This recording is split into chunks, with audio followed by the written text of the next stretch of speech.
विद्यार्थी मित्रांनो, मागच्या पिरियडला आपण परिणामकारक मागणीचे निर्धारक घटक या मुद्द्याचा विचार केलेला आहे. केजचा रोजगार सिद्धांत आपण अभ्यासत आहोत आणि त्याने जे परिणामकारक मागणीचं किंवा प्रभावी मागणीचं तत्त्व सांगितलेलं आहे त्याचा सविस्तर विचार आपण मागच्या पिरियडला केलेला आहे. तर केन्सच्या रोजगार सिद्धांताचा पुढचा भाग आज आपल्याला आजच्या पिरियडला अभ्यासायचा आहे आणि त्यातील प्रमुख संकल्पना म्हणजे एकूण मागणी फलन आणि एकूण पुरवठा फलन ह्या होत. तर एकूण मागणी फलन व एकूण पुरवठा फलनावरून एकूण मागणी वक्र एकूण पुरवठा वक्र काढला जातो आणि त्यावरून उत्पादन पातळी व रोजगार पातळी ही निश्चित होत असते. तर आकृतीद्वारे आपण त्याचं स्पष्टीकरण पाहणार आहोत. तर सुरुवातीला आपण एकूण मागणी फलन आणि एकूण पुरवठा फलन याचा अर्थ काय आहे, त्याची व्याख्या काय आहे याचा विचार करणार आहोत. तर प्रथम आपण एकूण मागणी फलनाचा विचार करू. तर एकूण मागणी फलनाची व्याख्या अशी केली जाते: देशातील रोजगाराच्या वेगवेगळ्या पातळीला वस्तूंच्या विक्रीपासून संयोजक ज्या उत्पन्नाची अपेक्षा करतो ते उत्पन्न दाखविणारे फलन म्हणजेच मागणी फलन होय. तर एकूण मागणी फलनाची व्याख्या अशी केली जाते की देशातील रोजगाराच्या वेगवेगळ्या पातळीला वस्तूंच्या विक्रीपासून संयोजक ज्या उत्पन्नाची अपेक्षा करतो ते उत्पन्न दाखविणारे फलन म्हणजेच एकूण मागणी फलन होय. तर इथे संयोजकाची अपेक्षा किती उत्पन्न मिळेल अशी आहे, म्हणजे संयोजक जे उत्पादन करतो ते उत्पादन विकून त्याला किती उत्पन्न मिळेल याची तो अपेक्षा करत असतो, याचा तो अंदाज बांधत असतो आणि हे दाखवणारं फलन म्हणजेच एकूण मागणी फलन होय. म्हणजे एकूण मागणी फलनामध्ये संयोजकाचा अंदाज दाखवलेला असतो, त्याची अपेक्षा दाखवली असते की आपण केलेलं उत्पादन विकून आपल्याला एवढं उत्पन्न मिळेल आणि ते दाखवणारं फलन म्हणजेच एकूण मागणी फलन होय.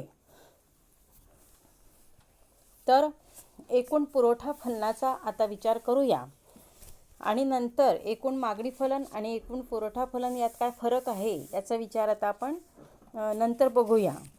तर एकूण पुरवठा फलनाची व्याख्या अशी केली जाते: देशातील रोजगाराच्या वेगवेगळ्या पातळीला वस्तूंच्या विक्रीपासून संयोजकाला जे उत्पन्न मिळणे आवश्यक असते ते दाखविणारा तक्ता म्हणजेच एकूण पुरवठा फलन होय.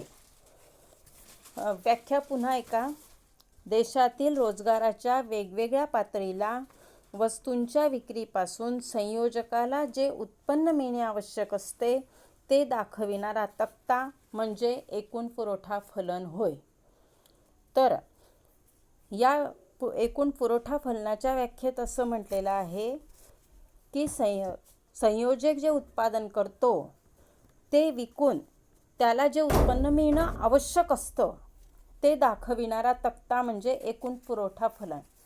त्याला जे उत्पन्न मिळणं आवश्यक असतं याचा अर्थ उत्पादन करून विक्री करेपर्यंत त्याला नफा मिळण्याची अपेक्षा असते की आपल्याला एवढा नफा हा मिळाला पाहिजे आणि त्याला ते परवडण्याजोगं उत्पन्न हे असेल तरच तो उत्पादनात वाढ करतो, अन्यथा तो उत्पादन बंद करतो. आणि म्हणून एकूण पुरवठा फलनामध्ये असं म्हटलेलं आहे की देशातील रोजगाराच्या वेगवेगळ्या पातळीला वस्तूंच्या विक्रीपासून संयोजकाला जे उत्पन्न मिळणं आवश्यक असतं म्हणजे त्याला ते उत्पन्न मिळालंच पाहिजे असं, तर ते दाखवणारा तक्ता म्हणजे एकूण पुरवठा फलन होय. तर अशा रीतीने एकूण मागणी फलन आणि एकूण पुरवठा फलन ह्या दोन ज्या संकल्पना आपण बघितल्या आहे त्यात फरक असा आहे की एकूण मागणी फलनामध्ये संयोजकाची किती उत्पन्न मिळालं पाहिजे ही अपेक्षा असते आणि एकूण पुरवठा फलनामध्ये त्याला उत्पादन करणं परवडलं पाहिजे म्हणून तेवढं उत्पन्न हे मिळालंच पाहिजे हे दाखवणारं फलन म्हणजे एकूण पुरवठा फलन. आणि या एकूण मागणी फलनावरून आणि एकूण पुरवठा फलनावरून एकूण मागणी वक्र आणि एकूण पुरवठा वक्र तयार केला जातो आणि एकूण मागणी वक्र व एकूण पुरवठा वक्र यावरून उत्पादन व रोजगार यांचा समतोल कुठे होतो, उत्पादन पातळी रोजगार पातळी कुठे निश्चित होते हे समजते. तर समोरच्या PPTवर तुम्हाला एक आकृती दिसते आहे त्या आकृतीचं आता आपण स्पष्टीकरण बघूया. तर या आकृतीमध्ये अक्षावरती रोजगाराची पातळी दाखविलेली आहे आणि अक्षावरती संयोजकांनी केलेली विक्री किंवा संयोजकांना मिळालेलं उत्पन्न दाखवलेलं आहे.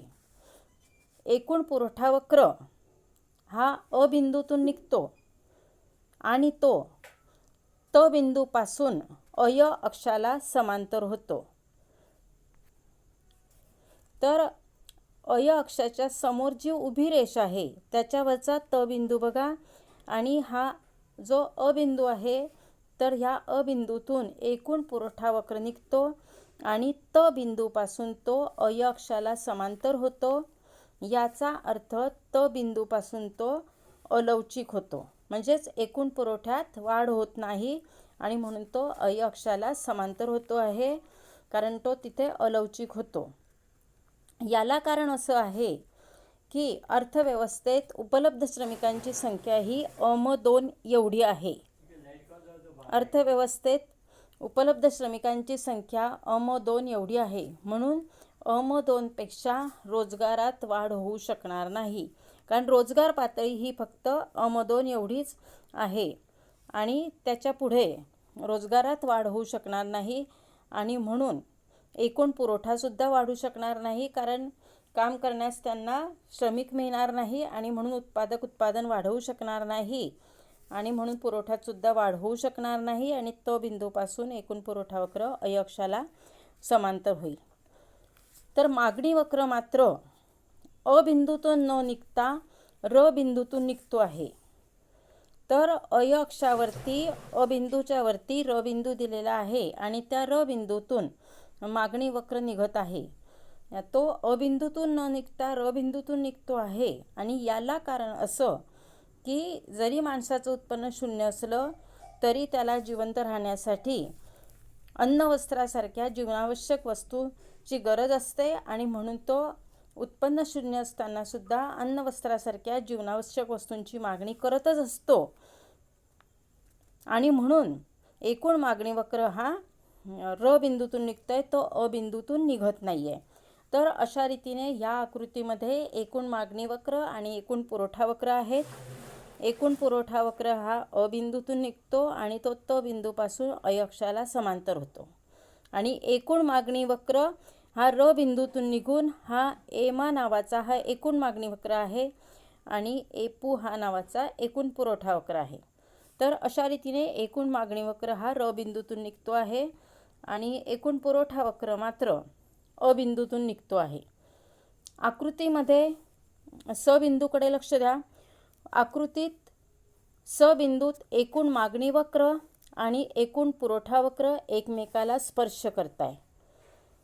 तर हा अ बिंदूतून निघणारा एकूण पुरवठा वक्र आणि र बिंदूतून निघणारा एकूण मागणी वक्र एकमेकाला स बिंदूमध्ये स्पर्श करता आहेत.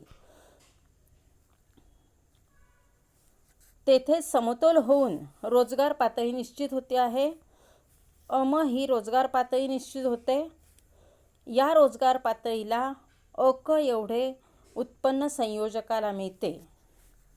तर स बिंदूमध्ये एकूण मागणी वक्र व एकूण पुरवठा वक्र एकमेकाला स्पर्श करत असल्यामुळे तिथे उत्पादन पातळी व रोजगार पातळी निश्चित होते आणि या अम ह्या रोजगार पातळीला अक एवढे उत्पन्न संयोजकाला मिळते.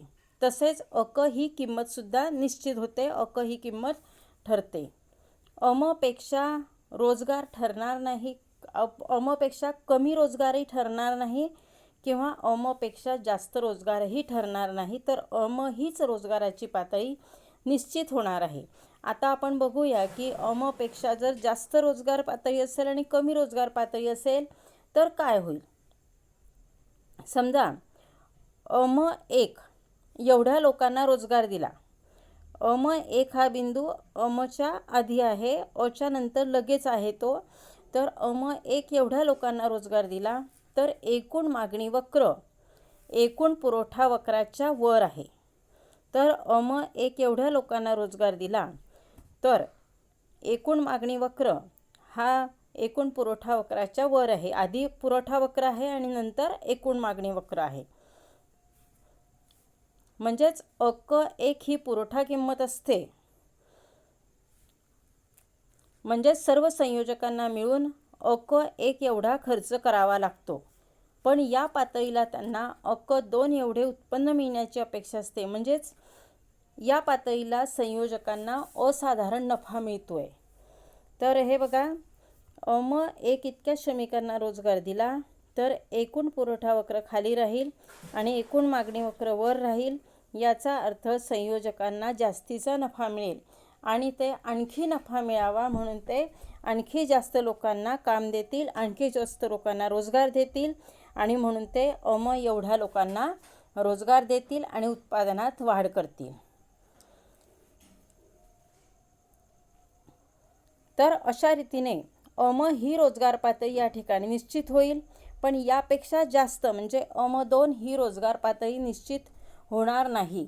जर अम 2 एवढ्या श्रमिकांना रोजगार दिला तर परिस्थिती बघा तुम्ही, अम 2 श्रमिकांना रोजगार दिला तर एमा वक्र हा खाली आहे आणि एकूण पुरवठा वक्र हा वरती आहे.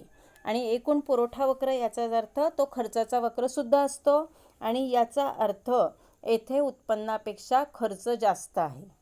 अपेक्षित आणि एकूण मागणी म्हणजे अपेक्षित उत्पन्न आणि एकूण पुरवठा वक्र पुरवठा फलनात आपण बघितलेलं आहे की एकूण पुरवठा फलनाचा अर्थ की संयोजकाला जेवढं उत्पन्न मिळालंच पाहिजे तेवढं. तर या ठिकाणी जर अम 2 एवढ्या श्रमिकांना रोजगार दिला तर एकूण मागणी वक्र खाली आहे, एकूण पुरवठा वक्र वरती आहे. याचा अर्थ अपेक्षित उत्पन्नापेक्षा खर्च जास्त आहे, त्यामुळे येथे संयोजकांना तोटा होईल आणि कोणताही संयोजक तोट्यात उत्पादन करणार नाही. तो अम 2 पेक्षा कमी श्रमिकांना म्हणजेच अम इतक्या श्रमिकांना रोजगार देईल.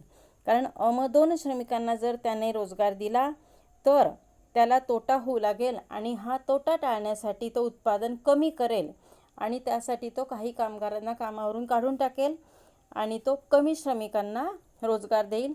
कारण कोणताही संयोजक आपल्याला किती नफा मिळत आहे याचा विचार करून उत्पादन करत असतो आणि जेव्हा त्याला तोटा येऊ लागतो तो धोक्याचा कंदील समजतो आणि तो उत्पादन कमी करू लागतो आणि उत्पादन कमी केलं की तो कारखान्यातील काही कामगारांना कामावरून कमी करत असतो.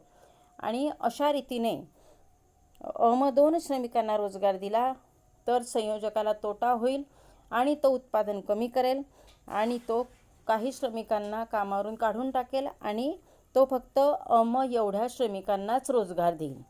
म्हणून अम या रोजगार पातळीलाच समतोल प्रस्थापित होणार आहे. अम पेक्षा कमी लोकांना रोजगार दिला जाणार नाही किंवा जास्त लोकांना रोजगार दिला जाणार नाही. अम पेक्षा अर्थव्यवस्थेत अम 2 एवढे श्रमिक उपलब्ध आहेत निश्चित, पण संयोजक त्या लोकांच्या रोजगाराचा विचार करणार नाही तर तो त्याच्या नफ्याचा विचार करणार आहे आणि म्हणून तो अम पेक्षा जास्त श्रमिकांना रोजगार देणार नाही. आणि त्याने जर अम पेक्षा कमी श्रमिकांना रोजगार दिला तर त्याला नफा जास्त मिळेल आणि आणखी नफा मिळावा म्हणून तो आणखी उत्पादनात वाढ करेल आणि उत्पादन वाढवण्यासाठी तो काही श्रमिकांना आणखी कामावर घेईल आणि अशा रीतीने तो अम इतक्या श्रमिकांना कामावर घेईल. पण त्यापेक्षा सुद्धा जर त्याने जास्त श्रमिकांना कामावर घेतलं तर त्याला तोटा होऊ लागेल आणि म्हणून तो पुन्हा श्रमिक कमी करेल आणि अम इतक्या श्रमिकांनाच रोजगार देईल आणि अम या रोजगार पातळीलाच समतोल प्रस्थापित होईल असं आपल्याला ह्या आकृतीवरून स्पष्ट होत आहे. तर अशा रीतीने या मुद्द्यामध्ये आपण एकूण मागणी फलनाचा विचार केला, एकूण पुरवठा फलनाचा विचार केला आणि एकूण मागणी फलन आणि एकूण पुरवठा फलनावरून उत्पादन पातळी व रोजगार पातळी कशी निश्चित होते याचा विचार केलेला आहे. पुढच्या पिरियडला आपण अपूर्ण रोजगार पातळीचा समतोल पाहणार आहोत. सनातनपंथी अर्थतज्ज्ञांनी सेचं हे मत खोडून टाकलेलं आहे की अर्थव्यवस्था पूर्ण रोजगार असतानाच समतोलात येते. तर केन्सने असं दाखवून दिलेलं आहे की अर्थव्यवस्थेत अपूर्ण रोजगार असतानाही अर्थव्यवस्थेचा समतोल होतो. अपूर्ण रोजगार याचा अर्थ अर्थव्यवस्थेत काही लोक बेरोजगार असणं. तर पुढच्या पिरियडला आपण या मुद्द्याचा विचार करणार आहोत. तूर्त आपण आता इथे थांबूया.